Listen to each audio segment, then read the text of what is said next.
Yevgeny Prigozhin will never be discussed. Argon, Russian media to erase all traces of mutinous warlord. Here's a summary of the article. For nearly a decade, Prigozhin has sown scandal in Russia, creating a troll factory empire, leading Russia's interference into foreign elections and bankrolling the Wagner mercenary group that fought in Ukraine and has propped up dictators in Africa. On Friday, Russia blocked the websites of the RIA Fan, Politics Today, Economy Today, Neva News and People's News online media outlets, part of a constellation of online sites that pushed out fake news in support of Prigozhin's agenda. The St. Petersburg-based outlet Rotunda also reported that Prigozhin's Internet Research Agency, a troll factory where low-paid interns would try to sow anger and distrust by writing aggressive comments under news and social media posts, had also been closed down. Long seen as plausibly deniable, he will now be simply ignored as the Russian government seeks to maintain his overseas mercenary empire and its influence in Africa while eliminating Prigozhin's personal role. Until the war in Bakhmut, we would rarely write about Prigozhin. He was seen as an unclear character, not anti-government but best not to touch, said a former editor at a Russian state news agency, citing contacts with colleagues. Editors are saying, right, we've addressed the mutiny but now we are going to get back to normal, and Prigozhin will never be discussed, definitely not on TV. For some wealthy Russians, Prigozhin is now synonymous with the chaos of a potential battle for power in Russia. This post received a score of 23,000, with an upvote ratio of 95%. Here are the top comments in response to this article. Damn bro, maybe you shouldn't have stopped on your march to Moscow.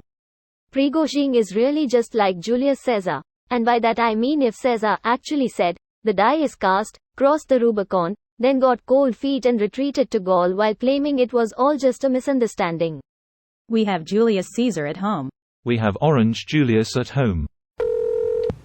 Greater than the St. Petersburg-based outlet Rotunda also reported that Prigozhin's Internet Research Agency, a troll factory where low-paid interns would try to sow anger and distrust by writing aggressive comments under news and social media posts, had also been closed down. That's a win for the US and many other nations. That was way too successful for Russia to shut that down. You could rehire the same people and open a completely new and unrelated troll farm, which is politically pure. Or just walk in and take over. That's the same thing, except I described the lawyer's view. No money down. No, money down. Every record has been destroyed or falsified, every book rewritten, every picture has been repainted, every statue and street building has been renamed, every date has been altered. And the process is continuing day by day and minute by minute. History has stopped. Nothing exists except an endless present in which the party is always right. 1984. Russia has a long history of doing stuff like this. One example is Valentin Bondarenko, a cosmonaut, who was airbrushed out of photos after he died in an accident. The issue for the USSR was that he already did pictures and was seen by citizens, so him disappearing never to be seen or mentioned again contributed to the lost cosmonaut conspiracy, as no one actually explained where he went. If you look at photos of Stalin, over time, the same photo will show him with fewer and fewer allies with him. Soviet Russia basically invented photoshopping.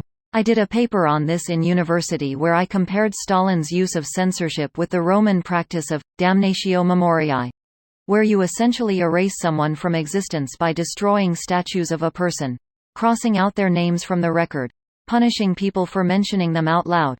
Was one of my favorite papers to write. Stalin was no joke. His closest advisors got disappeared by him and, like you said, were essentially photoshopped out of photos. The Great Purge would have been terrifying to live through. You could not trust even your own mother. Yeah, the Russians were about as successful with the practice as the Romans, though. Quite a number of people's memory was arg grammar, damned, and yet we still have a fair amount of information. I think even Mark Antony got the damnatio treatment, didn't he? This video was automatically created by Reddit to speech. The article and comments in this video were selected from Reddit according to their upvotes, and any paraphrasing was performed by smmry.com, without any human intervention.